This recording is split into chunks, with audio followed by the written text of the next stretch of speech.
Bienvenue à toutes et à tous, c'est un grand plaisir de vous accueillir. Installez-vous, prenez vos aises, il reste encore un peu de temps et des places à prendre en attendant le millénium.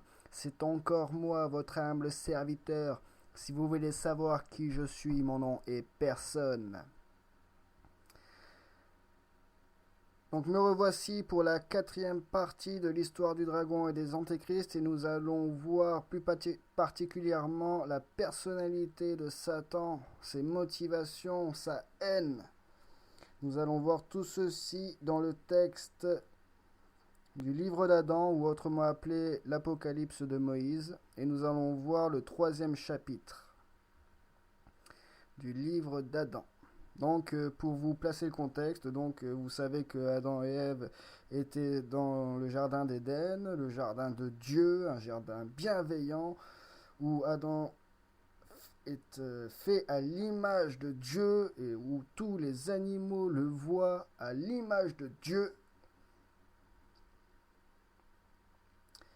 Et donc, jusqu'au moment où Ève fut tentée par Satan et goûta au fruit défendu, qui est le fruit de l'arbre de connaissance du bien et du mal.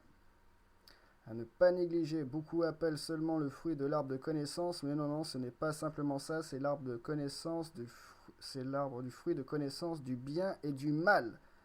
Donc il était normal que ce fruit nous soit défendu, car il contenait du mal. C'est logique. Nous n'étions pas prêts.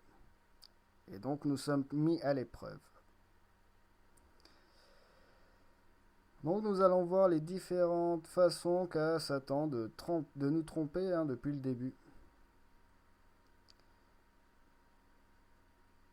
Donc pour vous repasser le contexte, il faut savoir que Adam, lorsqu'ils ont été rejetés du jardin d'Éden, a demandé à se repentir, à chercher le pardon de Dieu, et a demandé à Ève de se repentir, de prier, d'aller dans une rivière, de s'y plonger jusqu'au montant et de rester là jusqu'à nouvel ordre de la part d'Adam. Ève devait rester dans la rivière jusqu'au montant à prier, à implorer le pardon de Dieu.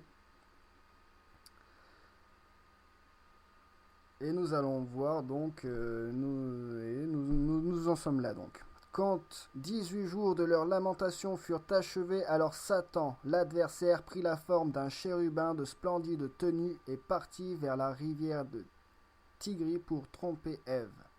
Ses larmes tombant sur sa tenue jusqu'à terre, Satan dit à Ève: cesse et sors de l'eau, car Elohim a écouté ton repentir à toi et à Adam ton mari, parce que nous suppliâmes Elohim, et Elohim m'envoya pour vous conduire à partir d'ici et vous donner votre nourriture au sujet duquel vous vous repentez. Oui, parce que là, ils se retrouvent donc sur terre et ils n'ont pas la même nourriture que sur le jardin d'Éden. Et ils sont restés plusieurs jours sans nourriture et ils avaient demandé un signe pour savoir ce qu'ils devaient faire. Juste à l'instant, je viens d'Adam, et il m'envoie vers toi et dit: va, fils, fais venir ma femme, viens maintenant, partons vers Adam, et je te conduirai à l'endroit où est votre nourriture. Quand Ève sortit de l'eau, sa peau était comme une herbe défraîchie, car l'eau avait changé sa chair, mais la forme de sa gloire resta brillante. Quand elle sortit de l'eau, elle tomba de grande faiblesse et resta sur le sol pendant 2 jours, étant incapable de bouger de là. Elle se releva ensuite, et ainsi Satan la conduisit où était Adam. Quand Adam vit Satan, alors lui, entre parenthèses, il a vu que c'était Satan. Lui, il ne s'est pas laissé tromper, je le fais remarquer. Quand Adam vit Satan et Ève qui le suivaient, il se lamenta bruyamment et cria d'une voix forte et dit à Ève: où est mon instruction de repentir que je t'ai donnée? Comment t'es-tu détourné pour suivre celui par lequel nous sommes retranchés de notre demeure? Quand Ève entendit ça, elle sut que celui celui qui l'a trompée était Satan. Elle tomba devant Adam. À cet instant, la détresse d'Adam augmenta du double lorsqu'il vit les souffrances de sa femme, car elle était tombée comme morte. Et il est dur, Satan, il est capable vraiment mais de cruauté incroyable. Il s'est fait pas, donc, j'insiste, il s'est fait passer pour un chérubin pour détourner Ève de son repentir, pour détourner Ève de Dieu, pour l'empêcher de demander pardon et au passage désobéir à Adam. Il était triste et cria d'une grande lamentation et dit à Satan: Pourquoi as-tu engagé dans si grand conflit avec nous? Quels sont nos péchés contre toi pour nous avoir fait sortir de notre demeure? Avons-nous pris ta gloire? T'avons-nous refusé de faire partie de notre possession que tu combattes contre nous sans raison? Satan aussi se lamenta bruyamment et dit à Adam: Toute mon arrogance et douleur sont venues à cause de toi, car à cause de toi j'ai quitté ma demeure, et à cause de toi je suis rejeté du trône des chérubins, ayant étendu une restriction, l'utilisèrent pour m'enfermer. À cause de toi, mes pieds ont foulé la terre. Vous voyez il nous déteste. Alors là, c'est clair. Et lui, il a une obsession, c'est nous, quoi. C'est notre adversaire. Adam répondit et lui dit: Quels sont nos péchés contre toi que tu nous fasses tout ça? Satan répondit et dit: Tu n'as rien fait, mais je suis arrivé à ce rang à cause de toi, le jour où tu fus créé, car je suis sorti ce jour-là. Quand Elohim insuffla son souffle en toi, tu reçus la ressemblance de son image. Alors Michael vint, et il t'agenouilla devant Elohim. Elohim dit à Michael: Voici, j'ai créé Adam à la ressemblance de mon image.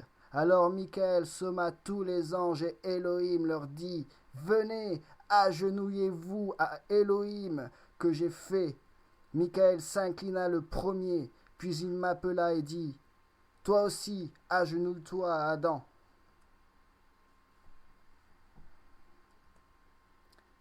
Je dis: Va-t'en, Michael. Là, c'est Satan qui parle, je précise. Je dis: Va-t'en, Michael. Je ne m'agenouillerai jamais vers celui qui est postérieur à moi, car je le précède. Pourquoi est-ce correct de m'agenouiller vers lui? Les autres anges qui étaient avec moi entendirent aussi mes paroles, leur semblèrent plaisantes, et ils ne se sont pas prosternés vers toi, Adam.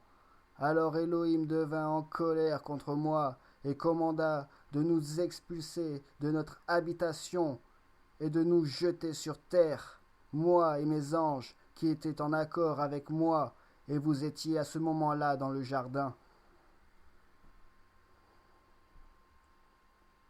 Quand je réalisai qu'à cause de toi j'étais loin de l'habitation de lumière et étais dans la détresse et les douleurs, alors je préparai un piège pour toi, afin que je puisse te destituer ta joie, tout comme je fus destitué moi aussi à cause de toi.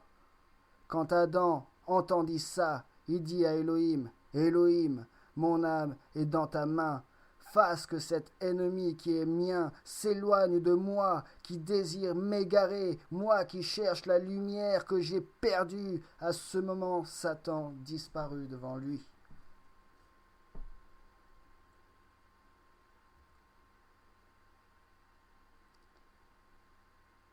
Voilà. Donc, je pense que ce texte est bien clair. Satan, l'esprit du mal, par tous les moyens, par tous les vices, prendra n'importe quelle apparence pour tromper l'homme et la femme, aussi bien dans ses besoins, dans sa vision de l'évolution, du matérialisme. Tout ceci est une influence en grande partie une influence de Satan. Il est capable de tout.